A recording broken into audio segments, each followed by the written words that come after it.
আসসালামু আলাইকুম সুপ্রিয় দর্শক, সবার কি অবস্থা? হাজির হয়ে গেলাম দীপ্ত টিভি নিবেদিত মাশরাফি জুনিয়র নাটকের 1064তম পর্বে কী সব ঘটতে চলেছে তার অগ্রিম আপডেট নিয়ে। এই পর্বটি কেউ মিস করবেন না, কারণ এই পর্বে আপনারা দেখতে পারবেন মিস্টার রাসেলকে দেখা যাবে অফিসের স্টাফদের সামনে তার কুকীর্তি ফাঁস হয়ে গেলে সে পুরো লজ্জার মধ্যে পড়ে যাবে এবং বলবে, কি ব্যাপার আপনারা এখানে কেন?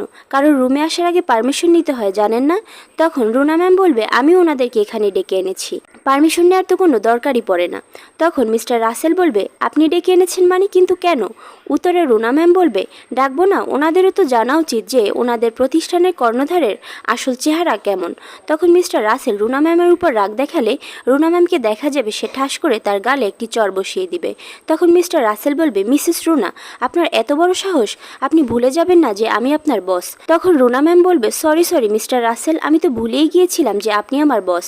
ভারী অন্যায় হয়ে গেল তো, এত বাড়াবাড়ি তো আমার করা উচিতই হয়নি। এই বলে রুনা ম্যামকে দেখা যাবে সে একের পর এক তার গালে চর বসাতে থাকবে এবং বলবে, তোর মতো অসভ্য দুশ্চরিত্র লম্পটকে শুধু চরে কাজ হয় না, তোকে তো জুতা পেটা করা উচিত। এই বলে সে যখন জুতা খুলতে যাবে তখন মিস্টার রাসেল হাত জোর করে অনুরোধ করে বলবে, মিসেস রুনা, আপনি আমার বোন, প্লিজ জুতা পেটা করবেন না, আমাকে মাফ করে দিন। তখন রুনা ম্যাম জুতা পেটা না করলেও তাকে শাস্তিস্বরূপ পুলিশের হাতে ধরিয়ে দিবে।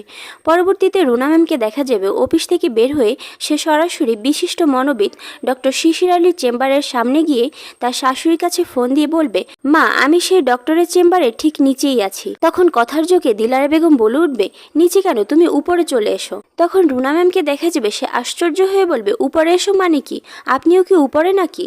তখন দিলারা বেগম কথাটি ঘুরিয়ে নিয়ে বলবে, না, আমি কেন উপরে থাকব?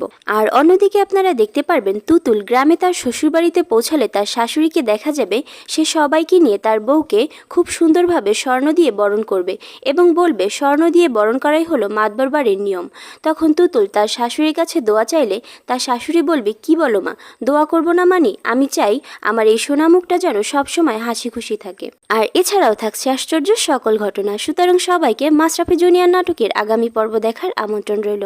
আর হ্যাঁ, ভিডিওটি ভালো লাগলে অবশ্যই চ্যানেলটি সাবস্ক্রাইব করুন। ধন্যবাদ।